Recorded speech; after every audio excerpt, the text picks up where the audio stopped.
The rhythmic clang-clang-cling of Einar's hammer was the heartbeat of his new life. It was a honest sound, shaping plowshares and nails, not swords and axe heads.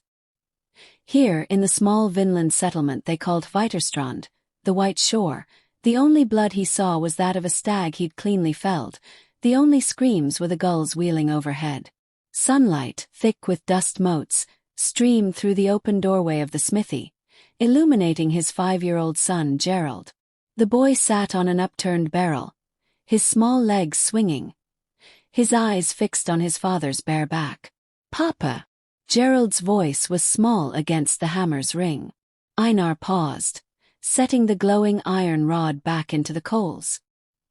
He turned, his face, once carved from granite and fury, now softened by a thick sun-bleached beard and laugh lines around his eyes. "Yes, my little wolf. Why do you have so many pictures on your back?" Gerald asked, his head tilted. Einar frowned, confused for a moment, before understanding dawned. "Pictures? Oh, you mean these." He gestured with a calloused thumb over his shoulder. His back was a tapestry of old violence, a map of a life he had buried. Thick, ropey scars from swords, pockmarks from arrowheads, and the long, silvery line of a spear's graze. "They are not pictures, Gerald. They are scars." "What are scars?" "They are stories the skin remembers from when it gets hurt and then becomes strong again." Gerald's eyes widened with fascination. He slid off the barrel and came closer, his small finger hovering just an inch from a particularly nasty gash near his father's shoulder blade. "How did you get hurt so many times? Did you fall from a tree?" Einar's heart, a heavy, scarred organ itself, clenched. The truth was a monstrous thing, a saga of ice and iron, of a man known as the King's Hound, who broke shield walls and fed ravens. A man who had led thousands to glory and death under the banner of King Selwyn. A man who had faked his own demise in a chaotic skirmish, abandoning his loyal, bewildered men to the fog of war, all for the promise of a dawn without the reek of blood. He could not give his son that man. He knelt, bringing himself to Gerald's level. The smell of the forge, fire and hot metal, clung to him. "I was a hunter, Gerald," Einar began, the lie smooth and practiced on his tongue. It was the story he told everyone, the story he had to believe himself. "A hunter in the old lands, across the great sea. I hunted for our food, for our furs. But sometimes," he lowered his voice to a conspiratorial whisper, "a hunter must be brave. He must hunt the big animals, the ones with sharp teeth and strong claws. The great bear who stands taller than 2 men. The tusked boar who charges like a thunderbolt." Gerald was enthralled, his mouth a perfect O of wonder. "When you face such a creature," Einar continued, his voice a low rumble, "it does not wish to be hunted. Fights back. It is strong and brave just like you. And sometimes in its bravery, its claw or its tusk would find me. It would hurt me and leave a mark. A story of our fight." He tapped a scar on his forearm. "This was from the bear. He was old and wise, and he taught me to be quicker." He pointed to another on his ribs. "This was from the boar. He taught me to stand my ground." He looked his son in the eye, pouring all his hope for this peaceful life into the lie. "Every scar is a lesson in being strong but also in being careful, in respecting the wild." "I want to be a hunter like you, Papa," Gerald declared, his small chest puffing out. "I want to be strong and have stories on my skin." Einar's smile was tender, but it didn't quite reach the shadowed corners of his eyes. "First, you must learn to be a good man. A hunter provides, he protects. He does not hunt for glory. He hunts for his family." He ruffled Gerald's hair, the simple domestic gesture a balm on his old soul. For a moment, the ghost of Commander Einar was banished, and only the blacksmith remained. The peace was shattered by a flurry of panicked footsteps. Drud, the son of the village carpenter, a boy of 8 with freckles dusting his nose, skidded into the smithy, his face pale with terror. He was gasping for breath, his eyes wide. "Einar!" Einar, he choked out. Drud. Breathe, boy. What is it? Einar said, his voice calm, though a sliver of ice threaded its way up his spine. Men. Drud stammered, pointing a trembling finger towards the village center. Strangers. From a big longship with a scary dragon head. Einar's blood ran cold. Longship. Here. They are asking for the smith, Drud continued, his voice trembling. There's a big one, their leader. He has a gold ring in his beard and a helmet with raven wings. He looks like a king from a scary story. He said his name is Gerald. The name struck Einar with the force of a warhammer. Gerald. Gerald the stone-hearted. His second in command. His shield brother. The man who had stood back to back with him in a dozen shield walls, who had laughed with him over stolen mead, who had wept with him over fallen friends. The man he had left leaderless on a misty battlefield, believing his commander had died a hero's death. The forge, once a haven of warmth, now felt like an oven trapping him. The familiar weight of his hammer in his hand was no longer the tool of a craftsman, but the ghost of a weapon. The scars on his back, moments ago the stuff of fanciful tales, now burned with the memory of every blow, every battle, every life he had taken. He looked at Gerald, who was watching him, confused by the sudden tension. The peaceful hunter was gone. In the smithy, surrounded by the innocent tools of his new life, stood Commander Einar. His eyes wide not with fear, but with the cold, calculating dread of a man whose past had just sailed into his harbor. Gerald had not so much entered as occupied the space. He was broader than Einar remembered. His beard, once black as pitch, now streaked with gray and adorned with a single heavy gold ring. The raven-winged helmet was tucked under his arm, but its presence was felt. His eyes, the color of a winter sea, swept over the smithy with a warrior's disdain for peace, before settling on Einar. So, Harold's voice was a low rumble, devoid of its old warmth. The king's hound has been muzzled, playing with fire that doesn't bleed. Einar didn't move.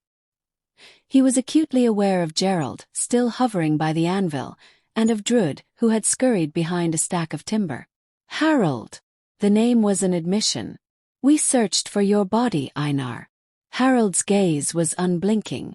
We scoured that bog for days. We sang the death songs for you. We told the skalds to weave a saga of your final stand. He took a step forward, his boots heavy on the earthen floor. Imagine my surprise to find you here, in this green land, sweating over a farmer's tools. Your hands were made for the haft of an axe, not this. He gestured dismissively at the hammer. These hands build now, Einar said, his voice tight. They do not break. They are needed to break once more, Harold countered. He stopped a few feet away, the space between them charged with 2 decades of shared history and a single profound betrayal.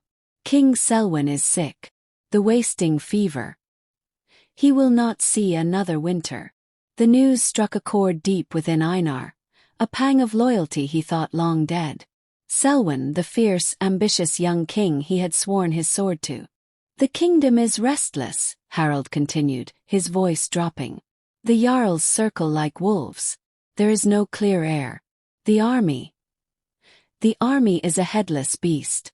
They need their commander. They need you, Einar. Einar's eyes flickered towards the doorway, where Kayla had appeared, her face ashen. She held a basket of washing, her knuckles white on the handle. He saw the fear in her eyes, the life they had built together crumbling in an instant. I have a family now, Harold, Einar said, his voice firm, final.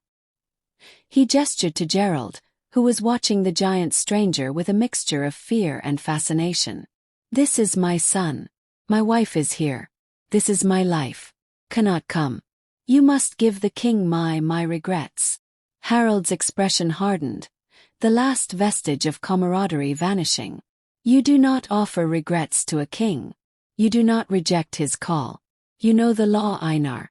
To refuse a royal summons is treason. The punishment is death and the forfeiture of all property. His eyes swept meaningfully around the smithy, the small house beyond, taking in the entirety of Einar's world. A cold fury began to burn in Einar's gut. "I am no longer his subject," he stated, squaring his shoulders. The blacksmith's stoop fell away, revealing the formidable posture of the warlord. "I renounced that life. I live under no king here. I am not bound by his laws." A slow, dangerous smile spread across Harold's face. It was not a friendly sight. He took another step, closing the distance until Einar could smell the salt and leather on him. Perhaps the king's law does not stretch across this vast ocean," Harold conceded, his voice a venomous whisper. "But my axe does. My men's swords do." He leaned in, his eyes locking with Einar's. "You love this quiet life, don't you? This village, your gentle wife, your strong boy." He let the words hang in the air, each one a carefully placed threat. "Think of them, Einar. Think of what happens when warriors grow bored waiting for an answer. When they start to wonder what spoils this green land holds. It would be a shame if a fire started. Or if a hunting accident befell your little wolf." The air left Einar's lungs. The cold fury was doused by a wave of primal, icy terror. He saw it all in Harold's eyes. Not a bluff but a promise. Harold had always been pragmatic, a man who achieved his objectives by any means necessary. He had found Einar's one true vulnerability. Einar's gaze met Kayla's across the room. In her eyes, he saw the same understanding, the same devastating resignation. The freedom they had stolen, the peace they had nurtured with their own hands, was an illusion. The past was not dead. It had simply been waiting. His shoulders, which had carried the weight of armies, now slumped under a heavier burden. The fight drained out of him, not from fear for himself, but from the terrifying love for the family he had created. He looked at Gerald, who was now clutching his mother's leg, sensing the storm in the air. He had run from one war to protect them. Now, to protect them from that very war, he had to return to it. He turned back to Harold, his face a mask of stone, the commander once more. "You will leave this village untouched." Einar's voice was flat, devoid of all emotion. "You and your men will take nothing. You will speak to no one. You will wait by your ship. I will come." Harold gave a slow, satisfied nod. "I knew you would see reason." He turned and strode from the smithy, the shadow of his presence lingering long after he was gone. The moment the door closed, Einar's knees nearly buckled. He leaned heavily on the anvil, the cool metal a stark contrast to the fire in his heart. Kayla rushed to his side, her hand on his arm. "Einar!" He looked at her, his eyes full of a sorrow too deep for words. Then he looked down at Gerald, who stared up at him, confused. "Papa?" Gerald asked, his small voice trembling. "Are you going to go hunt the big animals again?" Einar reached down and pulled his son into a crushing embrace, memorizing the feel of him, the smell of his hair. "Yes, my son," he whispered, the lie now a death sentence. "One last time."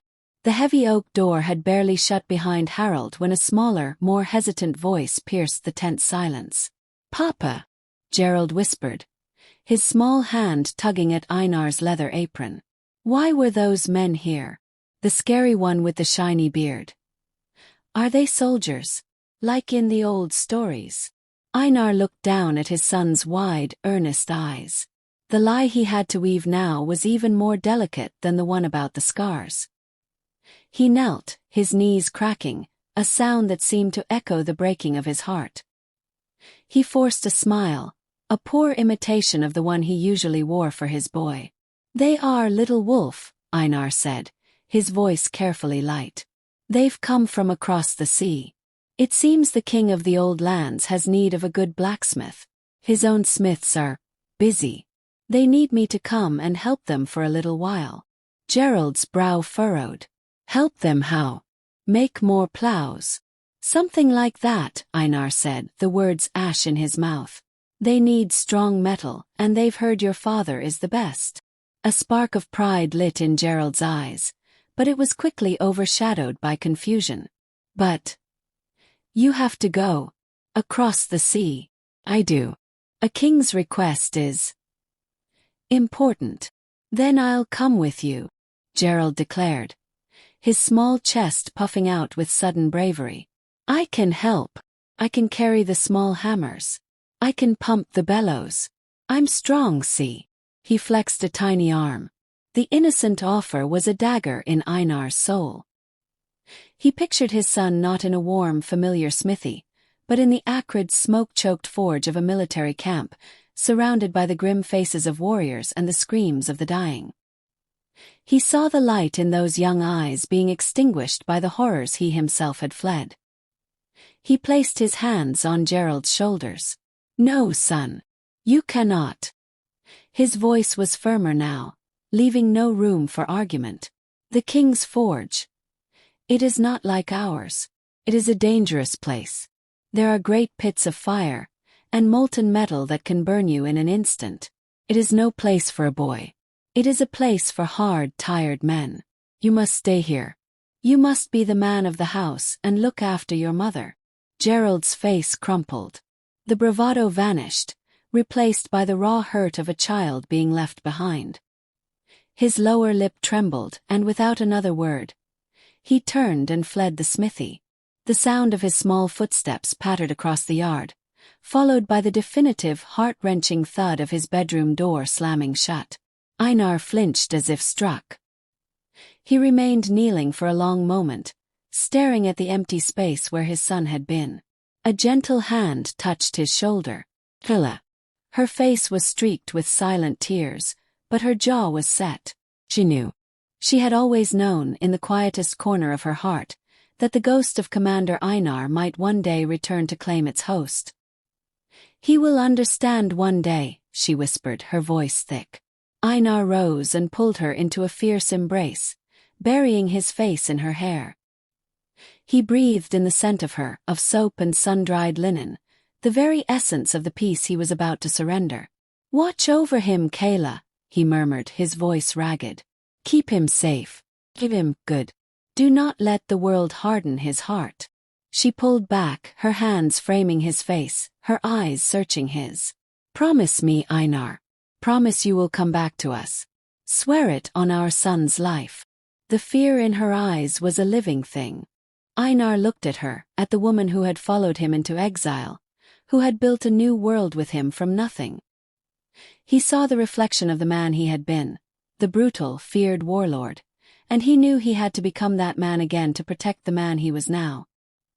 He forced a laugh, a hollow, booming sound that echoed his old battlefield bravado. He puffed out his chest, the storyteller of grand hunts returning one last time. Come back. Woman, you speak as if I am some green boy off to his first raid, he boasted, a familiar, arrogant glint in his eye. They call for the king's hound. They need my teeth. I have broken shield walls that would make this village look like a child's toy. I have faced down armies that would send Harold's men running for their mothers. This is nothing but a final chore.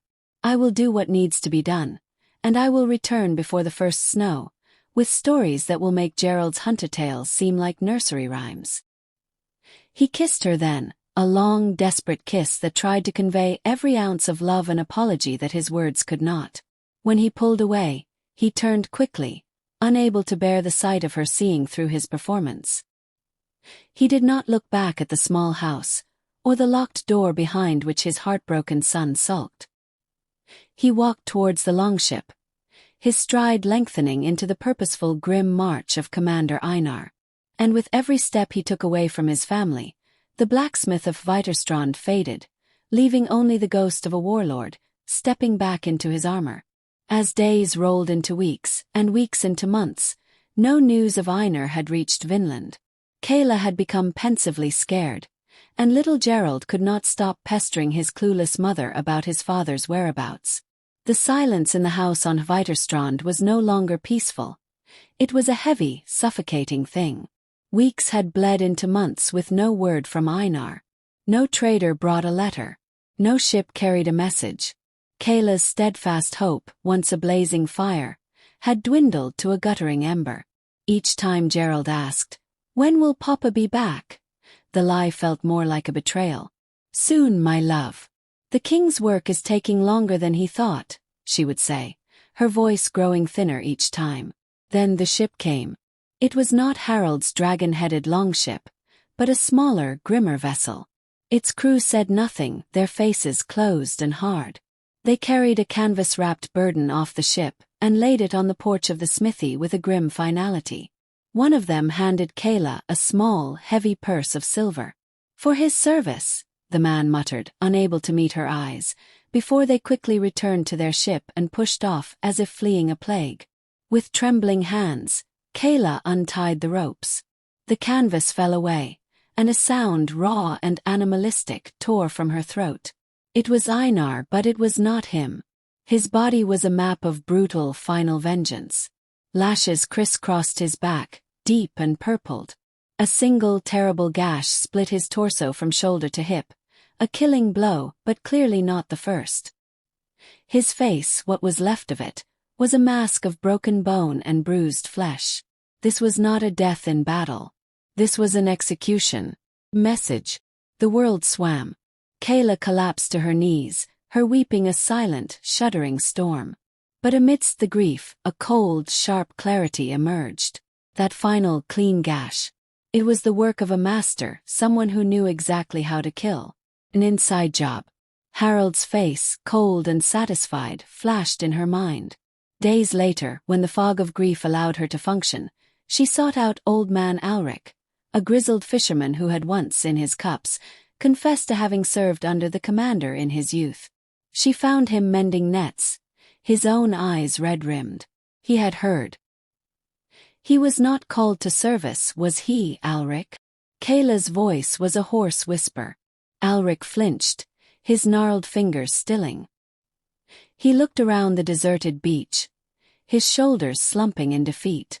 Tears welled in his old eyes. "No, my lady," he rasped. He was called to judgment. "The code," he continued, his voice trembling. "For a warrior, desertion is the ultimate cowardice. A stain on the king's honor. No one, not even the great commander Einar, is allowed to live with that shame." King Selwyn, he gave the order. Harold was just the blade.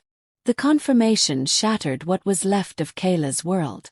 It wasn't a tragic death in service. It was a cold-blooded murder, a betrayal by the very king and brother-in-arms he had once served with unwavering loyalty. That night, she built a pyre for her husband on the shore, the flames reaching for the stars he had taught her to navigate by. As the smoke carried his spirit away, a different fire was lit within her, a fire of cold, relentless hatred. The next morning, she led a confused and frightened Gerald to the edge of the woods. She knelt, holding his small, tear-stained face in her hands. "Gerald," she said, her voice steady for the first time in months, "your father is not coming back. The stories I told you were lies. The stories he told you were lies to protect you." She took a deep, shuddering breath. "Your father was not a hunter. He was a great warlord, the most feared and respected in all the North. He left that life for us. And the king he once served, a cruel and jealous man named Selwyn, had him murdered for it." Gerald stared, the innocence in his eyes hardening into something new, something dark. "Murdered?" "Yes," Kayla said, her own eyes blazing. "He was killed not by a beast, but by the treachery of men." She then went to the far side of the village, to the hut of a man named Bjorn, a hulking, silent figure who kept to himself. He was a former Huskarl, a veteran of the Great Wars, who had lost an eye and found peace in Vinland. Kayla did not ask. He told him. "Train him," she said, her voice leaving no room for refusal. "Make him the weapon his father was. Make him better." Bjorn looked at the small boy, then at the fierce determination in the mother's eyes, and he simply nodded. From that day, Gerald's life changed. The playful boy who wanted to be a hunter was gone, replaced by a driven young man consumed by a single purpose. Bjorn was a harsh master, teaching him not just the axe and sword, But the shield wall, the throw of the spear, the brutal close-quarter dance of the Sikhs. Gerald absorbed it all. His natural talent fueled by a bottomless well of hatred. He trained until his hands bled, until he collapsed from exhaustion, only to rise and do it again. He surpassed Bjorn within a decade. His movements a deadly, graceful echo of the father he barely remembered. When Gerald turned 24, a man forged in grief and vengeance, he kissed his weeping mother goodbye. "The debt will be paid, mother," he vowed, his voice as cold as northern iron. He took a trader's ship back to the land of his father's birth. Norway was both foreign and familiar, the scent of pine and fjord water stirring a genetic memory he couldn't place. In a bustling port town, a town crier's voice cut through the crowd, announcing a royal proclamation. King Selwyn, old and ailing, was offering his daughter's hand in marriage. But this was no simple political match. It was an open contest, a grand melee of strength and skill. Men from all kingdoms were invited to compete. The victor would not only win the princess but was also named heir, to take the throne upon Selwyn's death. The crowd buzzed with excitement. Gerald listened, a slow, cold smirk spreading across his face. He felt no stirring of ambition for a crown or a princess he had never met. Let them have their contest, he thought. Let them fight for a throne and a bride. He had come for a king. He went to the registry and enlisted under a false name. His eyes fixed on the distant spires of the king's hall. He was not there to win a prize. He was there to collect a debt. And in the chaos of the melee, he would look his father's murderer in the eye and give him the death he deserved. The game was on, and Gerald was the deadliest player on the board. His every move dedicated to a single final goal: revenge. "What do they have here to eat?"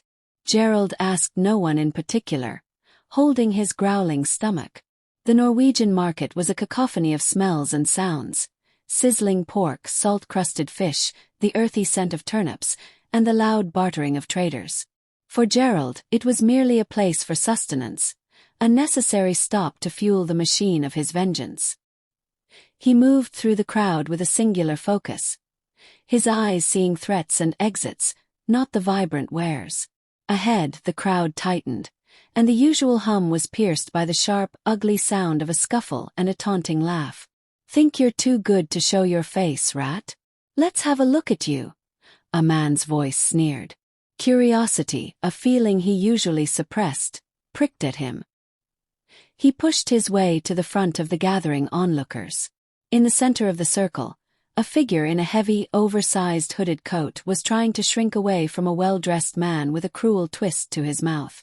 The man was flanked by 3 hulking guards, whose presence alone was enough to keep the murmuring villagers from intervening. "Just a peek," the man crooned, reaching to yank the hood back. The figure stumbled backward, a muffled cry escaping from within the cloak. Something snapped in Gerald. It was the same bullying cruelty, the same abuse of power that had taken his father. It was a smaller echo of King Selwyn's injustice, and he would not stand for it. "Touch them again," Gerald said, his voice low but cutting through the noise like a blade. The well-dressed man turned, his eyes scanning Gerald with dismissive contempt. "And who are you?" His conscience. "Piss off. This doesn't concern you." He nodded to his guards. "Remove him." The first guard lunged. Gerald didn't retreat.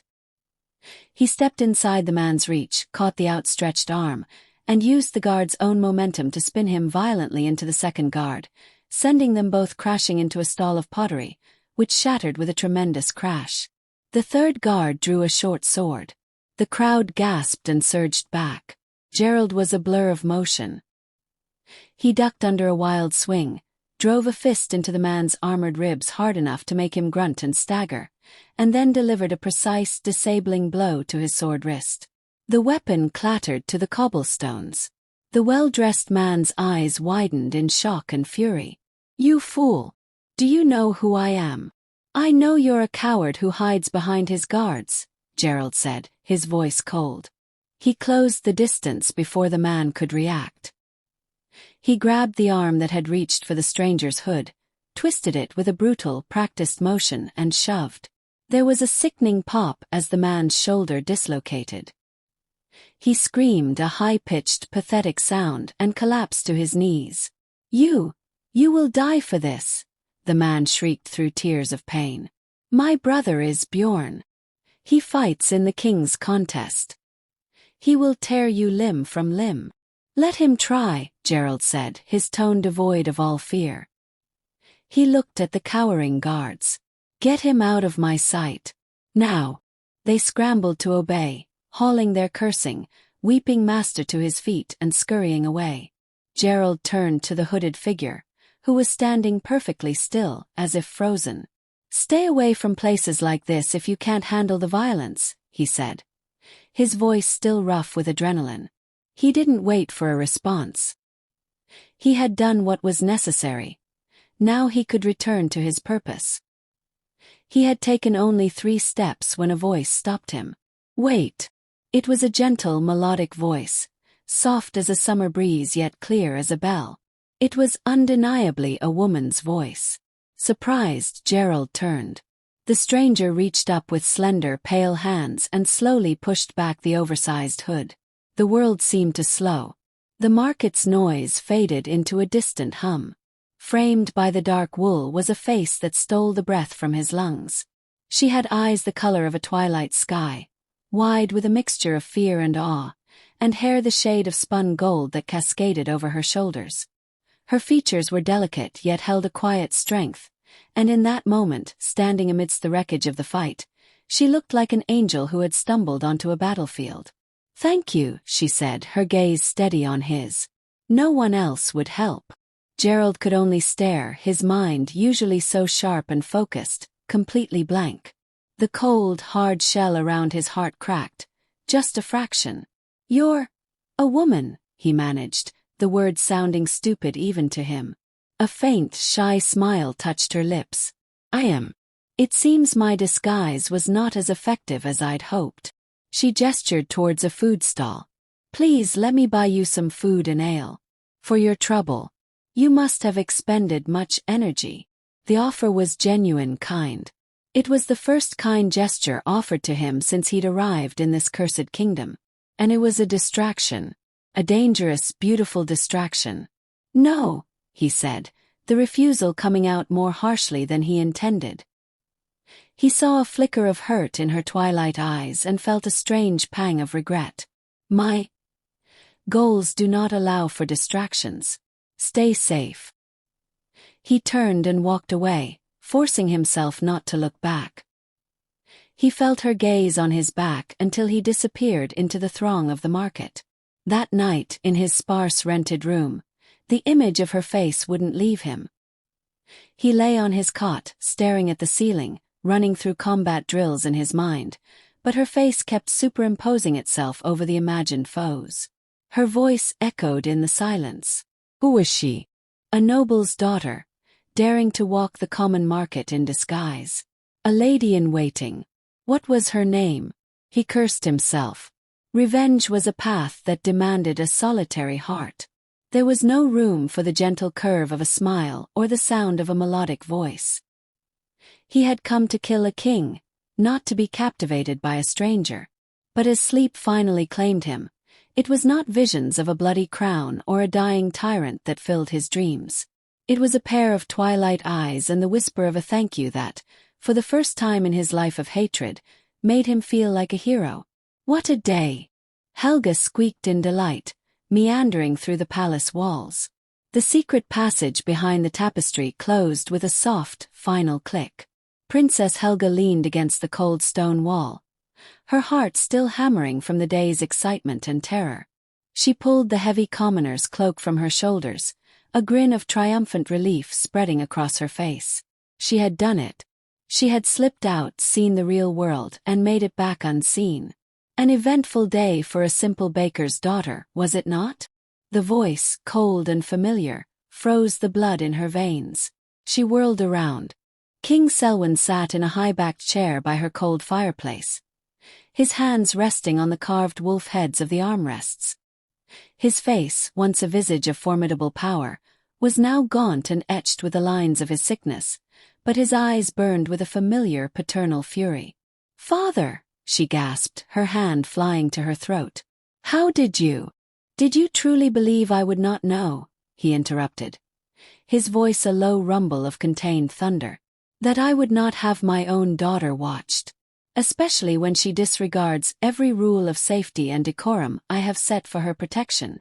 Helga's initial shock curdled into defiance. "My protection? Or your control? I am a prisoner in my own home, father. I wanted to smell the air that isn't filtered through palace stone. I wanted to hear laughter that isn't forced or fearful.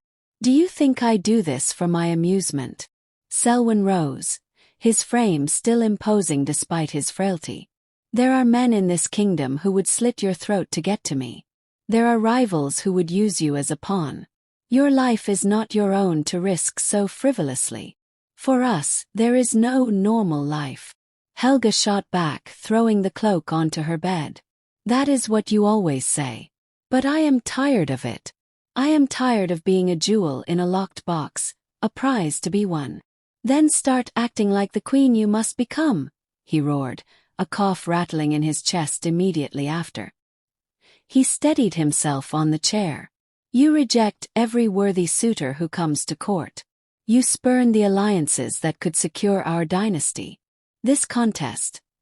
It is my last resort to find you a husband and this kingdom a strong heir. You will prepare for it. You will accept the outcome." Helga turned her back to him, storming over to her window to stare out at the twinkling lights of the city below, a world so close yet so forbidden. "I wished to be left alone." For a long moment, the only sound was the king's labored breathing. Then she heard the soft tread of his boots and the click of her chamber door as he left. The moment he was gone, the fight drained out of her, replaced by a profound loneliness. She slumped onto the window seat, tears welling in her eyes. "Oh, mother," she whispered into the night. "I wish you were here." A soft knock preceded the entrance of her maid, Diana, who carried a tray of supper. "I thought you might be hungry, my lady," she said gently, setting it down. "I'm not," Helga murmured, not turning from the window. Diana hesitated, then came closer. "My lady, are you unwell?" Helga finally turned, and despite her sadness, a faint, involuntary smile touched her lips as the memory of the stranger's face. His fierce eyes, the sharp line of his jaw, the surprising gentleness in his voice when he realized she was a woman, flooded her mind. Diana saw the smile. "Ah," she said, a knowing glint in her eye. "So it is not an illness of the body, but of the heart. Who is he?" Helga tried to school her features into denial, but it was useless. Diana had been with her since childhood. "No one. Man. In the market." The story tumbled out. The harassment, the swift and brutal intervention, the dislocated arm, the cold refusal of her thanks, and the startling moment the hood came down. He was like a hero from the old sagas, Diana, but real. And he wanted nothing from me. "He did not know who you are," Diana pointed out wisely. "Exactly. He helped me thinking I was a commoner. He was noble." Her eyes grew dreamy. "If only he were one of the contestants. I would pray to the gods every day for his victory." "A fine wish, my lady," Diana said with a smile. "But do you know his name? Where he lodges?" Helga's face fell. "No. I was too stunned to ask." Suddenly, she sat bolt upright, her melancholy replaced by a fiery resolve. "Then I shall have to find out." Diana's smile vanished. "My lady, no. It is too dangerous. The king will have me married off to some brute in a matter of weeks," Helga declared, standing up and beginning to pace. "This is my life, Diana. I will not let it be decided without at least trying to find him." She stopped and pinned her maid with a determined look. "And you are coming with me?" Diana's jaw dropped. "My lady, I couldn't." "You can and you will," Helga said, her tone leaving no room for argument. "We will go back to the market. We will ask questions. Discreetly. A thrilling, rebellious energy coursed through her. The locked box was about to be opened again, and this time she was looking for a very specific key. For 2 days, Helga and Diana combed the market. They asked stallholders about a tall, dark-haired stranger with a fighter's grace and a brooding intensity. They received only shrugs and curious stares. Hope was beginning to feel like a foolish fantasy. The vibrant market, once a symbol of freedom, now felt like a maze leading nowhere. As the sun began to set, casting long shadows, the sound of a raucous tune and boisterous laughter spilled from a nearby tavern. The Grinning Boar. It was a place no princess would ever dare to enter. Perhaps. "He's in there," Diana suggested, her voice laced with doubt and a touch of fear. Desperation overriding decorum, Helga nodded. "We'll just peek." Inside, the air was thick with smoke and the smell of spilled ale. And there, in the center of the crowded room, was he, her stranger. He was seated at a table, one arm locked in an arm-wrestling contest with a man twice his width. A cup of ale sat, seemingly forgotten, in his other hand. With a casual, almost bored flex of his forearm, he slammed the giant's hand onto the table with a resounding thud. He hadn't even looked at his opponent. The bigger man, humiliated, roared and swung a meaty fist. What happened next was a blur. The stranger moved with impossible speed, ducking under the swing, hooking the man's leg, and sending him crashing to the floor. He finished him with a single precise punch that left the brute unconscious. He then calmly returned to his ale. Helga's heart swelled with a fierce, proud thrill. But then she saw them. Buxom tavern women, drawn by his display of strength and his dark, handsome features, began to flock around him, running their hands over his shoulders, offering him drinks, their laughter shrill in her ears. A hot, unfamiliar jealousy seized Helga. Forgetting her disguise, her station, everything, she stomped through the crowd and planted herself before his table. "Unhand him. Let him be," she demanded, her voice cutting through the noise. The women turned, their painted faces breaking into mocking smiles. "And who do you think you are, little mouse?" one sneered. Helga faltered. Who was she here? In a flash of inspiration, she drew herself up to her full height. "I am his wife." For a moment there was stunned silence. Then, the entire tavern erupted in a fresh wave of laughter. "His wife?" A woman cackled, clutching her sides. "He doesn't wear a ring, darling." Gerald, who had been watching the scene with growing annoyance, stood up. "Enough," he began, but his voice was lost in the din. The women shoved him playfully. "Go on then, off you go with your wife." Furious, Gerald grabbed Helga by the arm and practically dragged her out of the tavern and into the cool night air, Diana scrambling behind them. "You," he snarled, spinning her to face him. "You ruin my focus in the market, and now you ruin my peace in the tavern. What is wrong with you?" Then the torchlight fell fully on her face, the wide twilight eyes, the delicate features, the cascade of gold hair. His anger evaporated, replaced by the same startling jolt of recognition he'd felt days before. This was the girl who had haunted his thoughts. Seeing his expression soften, Helga found her courage. "I was trying to thank you. And if you do not allow me to properly thank you, I swear I will become a permanent pain in your ass." Gerald, disarmed and intrigued, let a slow, challenging smile touch his lips. "Thank me. And how exactly do you plan to do that?" "With your body." A deep blush instantly heated Helga's cheeks. She was so entranced by his gaze, by the sheer audacity of him, that for a heartbeat she was tempted to say yes. Diana shoved herself between them. "You vile dog. You have no scruples," she yelled, shoving a finger into Gerald's chest. Gerald held up his hands in mock surrender, his smile turning wry. "A joke. Only a joke. Fine. You want to thank me. Meal. Somewhere quieter." Minutes later, they were seated in a clean, modest eatery. Helga ordered enough food for 5 men, watching with satisfaction as Gerald ate. They exchanged names. She gave hers as Helga, and introduced Diana as her sister. The lie felt flimsy but necessary. "You're not from here, Gerald," Helga stated. "Where is far away?" He shrugged, his indifference a shield. "East. It doesn't matter. I'm only here for the contest." Helga beamed, nudging a wide-eyed Diana under the table. "Truly. That's wonderful. I wish you the best of luck." Gerald took a swig of ale. "Don't waste your wishes. I've no interest in the princess. I don't even know her. I'm in it for the gold. The winner can claim a fortune instead of the bride, did you know? That's all I want. Enough to take care of my mother and my sister back home. A princess would never want a commoner like me anyway." He looked directly at her, his intense gaze holding hers. "I'd rather marry someone I know. Someone like you." Helga's breath caught. Joy and a sharp, painful irony warred within her. He wanted her but not the her that she was. He was looking at the commoner, Helga, while rejecting the princess.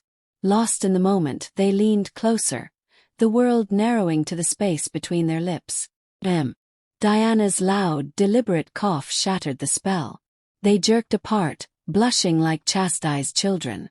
The moment was gone, but the connection, tangled and complicated, was now undeniably real. As if by divine ordination, the ancient woods had become their sanctuary, a cathedral of green where the outside world and its brutal truths could not intrude. Here, amidst the dappled sunlight and the soft rustle of leaves, Helga and Gerald had forged a connection that felt as primal as the forest itself. Their bodies had spoken a language of urgent, desperate love, a frantic attempt to outrun the reality that loomed just beyond the trees. It was here, tangled together in the aftermath of their passion, that the words had finally been spoken aloud. "I love you, Gerald," Helga had whispered against his chest, her voice trembling with the enormity of it. He had held her tighter, his voice a low, fervent vow in her ear. "And I love you, Helga. No contest, no crown, no gold will ever change that." But the contest came. From the moment Gerald stepped onto the tournament grounds, the air shifted. The playful, confident man Helga knew vanished, replaced by a cold, focused weapon. He moved through his early opponents with a terrifying, efficient ease, his eyes constantly scanning the field. And then he saw him, Gerald, the man from the smithy, the man with the gold ring in his beard and the raven-winged helmet, the man who had murdered his father. A cold fire ignited in Gerald's gut, so intense he could taste the ash of his own hatred. Seated high in the shaded royal box, heavily veiled to preserve her modesty, Helga watched with a growing knot of dread in her stomach. She saw the change in him. This wasn't the man fighting for gold anymore. This was a man hunting. Her anxiety spiked when a hulking brute of a man, the brother of the noble Gerald had humiliated in the market, entered the fray. The fight was brutal. The man, Bjorn, was a mountain of muscle and rage. "For my brother's arm," he roared, and his axe bit deep into Gerald's shoulder, drawing a line of crimson. Helga gasped, her hand flying to her mouth under the veil. King Selwyn, seated beside her, noticed her flinch. "Do not look if it distresses you, daughter," he said, mistaking her fear for a delicate constitution. "This is the nature of men." But Gerald did not fall. With a guttural cry fueled by pain and fury, he pivoted, using Bjorn's own momentum to unbalance him. A series of blindingly fast, precise strikes later, and the giant lay defeated on the sand. Gerald stood panting, his blood mingling with the sweat and dust, his eyes locked on his true prize, Harold, who watched from the other side of the field with a cold, approving nod. The final was set. Gerald versus Harold. In 2 days' time. That night, in their woodland haven, the air was thick with unsaid things. Helga rushed to him, her hands gentle on the bandage around his shoulder. "My love, you're hurt. Let me." He brushed her away, his body rigid. "It's nothing. Gerald, please," she pleaded, her voice soft. "You've been so distant since the contest began. This fury. It's more than the fight. Talk to me. Let me help you. He turned on her, his eyes blazing with a truth he could no longer contain. Help me. You want to help me. I came here for one reason, Helga. Not for gold. Not for a throne. He spat the words. I came to kill your father. Helga recoiled as if struck. What? No. Why? My father. Gerald's voice cracked with a lifetime of pain. His name was Einar. He was your father's greatest commander, his most loyal hound. And when he sought a peaceful life, your father had him hunted down like a dog and butchered. Harold was the blade, but Selwyn gave the order. I swore on my father's pyre that I would have vengeance. Tears streamed down Helga's face. Gerald, no. You can't. I love you. And I love you, he shouted, the confession now a torment. That is why my plan changed. I will still kill the king. But then I will take you. We will flee this cursed kingdom and go back to my home, to my mother. We will be together, away from all this blood and betrayal. Helga broke down completely, sobs racking her body. The world she had built with him in these woods was crashing down, a beautiful lie built on a foundation of murder. Why are you crying? Gerald asked, his voice raw with confusion and anger. This is the only way we can be together. Because you can't, she wailed, her voice rising to a scream. Don't you see? You can't kill him and take me. And why not? He demanded, grabbing her arms. Because I am not just Helga, she cried, her secret tearing from her in a torrent of grief. I am Princess Helga. The king is my father. The words hung in the forest air, sucking all the sound from the world. The confession was a physical blow. Gerald stared at her, his mind reeling, the pieces of their entire relationship slamming into a new, horrifying configuration. The secrecy, the veiled appearances, her knowledge of the contest, her fear. It all made a terrible, perfect sense. The love in his eyes curdled into a devastating brew of betrayal and rage. He released her as if her skin had burned him. He didn't shout. He didn't curse. The silence was worse. He simply looked at her, his face a mask of shattered stone, then turned and walked away, deeper into the dark woods. Gerald! Helga screamed after him, her voice breaking. Say something. Please. But he was gone, swallowed by the shadows, leaving her alone with the ruins of their love and the terrifying knowledge that the man she loved was destined to kill her father. Despite her calls, Gerald kept walking until he was back in his tent. The silence in Gerald's tent was a physical weight, broken only by the ragged sound of his own breathing. Helga's words echoed in his mind, a torturous mantra. I am Princess Helga. The king is my father. He saw her face, the tears, the love in her eyes warring with the horror of his confession. He had poured out his soul, his vengeance, his twisted plan for their future, to the very daughter of the man he had sworn to kill. The betrayal was a double-edged sword. He felt deceived, yet he had been the one to unveil a truth destined to destroy them. A wave of crushing pressure threatened to break him. Could he do it? Could he drive his sword into the heart of a sick old man, the father of the only woman he had ever loved? The image of his mother's grief-stricken face, the story of his father's mutilated body, flashed before him. The cold, dishonorable murder. The king's law. Code. No! He growled into the empty tent. The memory of his father's fate was a fire that burned away all hesitation. The love for Helga was a beautiful, fragile thing, but it was built on the grave of a betrayed man. 'Twas a lie. His vengeance was the only truth he had left. He threw his head back and let out a raw, guttural yell that tore from the depths of his soul, a scream of rage, of loss, of agonizing choice. It was the death cry of the man who had loved Helga. When the sound faded, a cold, grim calm settled over him. His eyes, when he opened them, were no longer the eyes of a lover, but of a killer. He picked up his father's axe, the one he had secretly brought from Vinland. I will not fail you, father, he whispered, his voice like grinding stone. Harold first. Then the king. As for Helga, He built a wall in his heart, stone by painful stone, and sealed her away. She was a casualty of a war declared long before they met. The day of the final dawned grey and cold, as if the sun itself dared not watch. The crowd roared, a mindless beast hungry for blood, but for Gerald and Harold, the world had shrunk to the circle of packed earth between them. Harold was a mountain of seasoned muscle and steel, his raven-winged helmet making him a figure of legend. They circled, blades clashing in showers of sparks. It was a brutal, grinding contest of strength and endurance.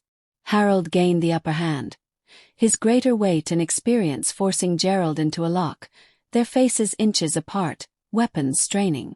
"Do I know you, boy?" Harold grunted, his breath fogging in the cold air. "You fight with a familiar fire."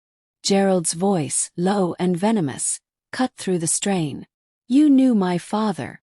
Harold's eyes, visible through his helmet, narrowed. "I have known many men." "His name," Gerald hissed, shoving back with a surge of adrenaline, "was Einar." The effect was instantaneous. Harold's pressure faltered. The cold confidence in his eyes shattered into pure, unadulterated shock. "Einar? No. Cannot be. He had a son." Gerald roared, using Harold's moment of stunned disbelief.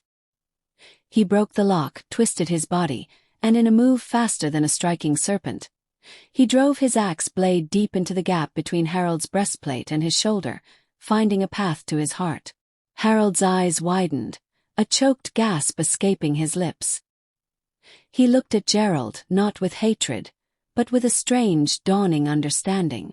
"The boy, from Vinland." He whispered before his legs gave way and he crumpled to the ground, dead.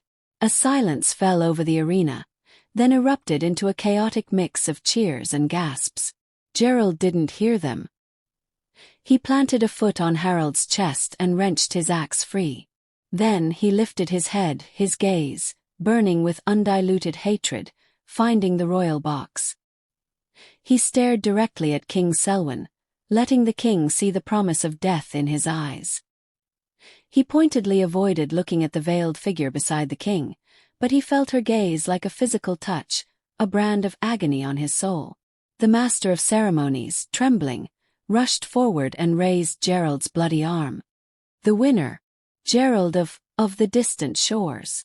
King Selwyn rose, his face pale but his voice carrying the weight of command. "A mighty victory," he declared, though his eyes were wary. "A feast. Tomorrow night, we shall celebrate our new champion. And there," he gestured to Helga, "I shall bestow upon him my greatest treasure, the hand of my daughter Princess Helga in marriage." The crowd roared its approval.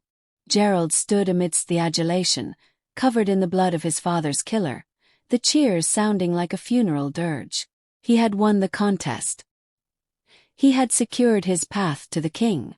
And in doing so, he had ensured that the woman he was now destined to marry would forever look upon him as the monster who murdered her father. A couple of days later, the great hall was a lie made of laughter and mead. Golden light from 100 torches danced on tapestries depicting glorious battles, but for Gerald, each flame seemed to flicker with the ghost of his father. He stood at the head table, bound in a marriage of silks and seals to the woman whose family had destroyed his. Helga beside him was a statue of quiet despair, her eyes red-rimmed behind her bridal veil. They had spoken the vows, their voices hollow echoes in the cavernous hall. The crowd, a sea of drunken, cheering faces, saw a triumphant hero and a blushing princess. They saw none of the chasm between them. Gerald avoided her, immersing himself among the other warriors, swallowing ale he didn't taste, accepting slaps on the back that felt like insults. His eyes never strayed far from the throne, where King Selwyn held court.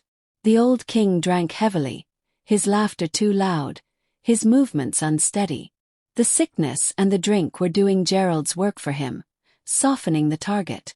Finally, with a slurred pronouncement, Selwyn rose, supported by a servant, and announced his retirement for the night.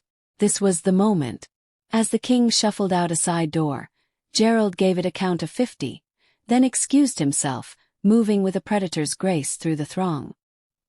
He slipped into the dim, quiet corridor leading to the royal chambers, the sounds of the feast fading behind him. His hand rested on the dagger hidden beneath his tunic. His heart was a cold, hard drum. He reached for the iron ring of the king's door. "Stop!" The voice was soft, choked with tears. He turned. Helga stood there, having followed him through some hidden passage. In her hands, she held a slender sword, its point wavering as it was aimed at his heart. "Please, Gerald," she begged, tears tracing clean paths through her powder. "Don't do this. Forgive him. For us. Forgive him." Gerald's whisper was a lash of fury. "You speak of forgiveness from a palace of silk, while my father's bones rot in a foreign land. You will never understand this suffering." "I do understand," she cried, her voice breaking. "My mother died when I was 6. Fever. One day she was singing to me, the next she was cold. The emptiness. It was a hole that nothing could fill. Until I found you." She lowered the sword slightly, her plea naked in her eyes. "We don't have to do this. We can go. Tonight. We can run away across the sea, further than Vinland. We can start a new life, just us. Please." For a fleeting second the image she painted, a life, a true life with her, threatened to crumble his resolve. Then he saw his mother's face, heard her weeping over the parcel that contained his father's mutilated corpse. "My father's spirit would never rest," he said, his voice final and flat. "And neither would mine." Before she could react, he moved. He wasn't brutal, but he was impossibly fast. He caught her wrist, twisted the sword from her grasp, and with a precise, open-handed strike to her temple, he knocked her unconscious. He caught her as she fell, lowering her gently to the cold stone floor. He brushed a strand of golden hair from her face, his heart screaming in silent agony. "Goodbye, Helga," he whispered. Then he turned and pushed open the door to the king's chamber. King Selwyn was not in his bed. He was sitting in a high-backed chair before the dead fireplace, a single candle illuminating his gaunt face. He was alone. No guards. "I have been expecting you," the old king said, his voice clear now, stripped of its drunken slur. Gerald froze, his dagger half drawn. "You knew. I am a dying man, not a fool. The way you looked at me after you killed Harold. It was the same way Einar used to look at his enemies." Selwyn sighed, a sound of profound weariness. "He was the best of us. And I killed him. It was the law, but it was also fear. Fear of his legend. It was a coward's act." He looked at Gerald, his eyes gleaming in the candlelight. "I am sorry. Truly. Let us end this cycle. Bear me. Overlook the past. I will name you my true heir before all the Jarls. You will be king of Norway. You will have my daughter, my kingdom, everything." The offer was everything. Power, legitimacy, a chance to rule with the woman he loved. It was the path of a politician, a king. But Gerald was not a king. He was a son. He saw the canvas-wrapped body on the porch in Vinland. He saw the scars on his father's back, now mirrored on his own. "Einar's son asks for no crown," Gerald said softly. "Only blood." He crossed the room in 3 swift strides. The old king did not flinch, did not cry out. He merely closed his eyes. Gerald's dagger found its mark, clean and final. The king slumped in his chair, the weight of his crown, his crimes, and his sickness finally lifted. When Helga stirred, her head throbbing, it was to the sound of Diana's frantic voice. My lady, wake up." Memory returned in a sickening rush. She scrambled to her feet and ran, stumbling, into her father's chamber. She found him there, cold in his chair, the single candle guttering beside him. A wail of pure, unadulterated grief tore from her soul. She collapsed to her knees, Diana holding her as she sobbed, the world dissolving into a vortex of pain. When the storm of tears subsided, a new emotion surfaced, cold and sharp as the sword she picked up from the floor where Gerald had dropped it. Her grief hardened into a core of absolute, unforgiving hatred. She stood, her face a mask of icy rage. "Guards!" she screamed, her voice echoing through the silent corridor. When they rushed in, their faces pale, she pointed a trembling finger at her father's body. "The champion Gerald is a regicide and a traitor. I want him found. I want a bounty of 10,000 silver pieces on his head, dead or alive." She looked down at the sword in her hand, her knuckles white. "But if you find him," she whispered, the words a deadly vow, "you will bring him to me. His life is mine to end."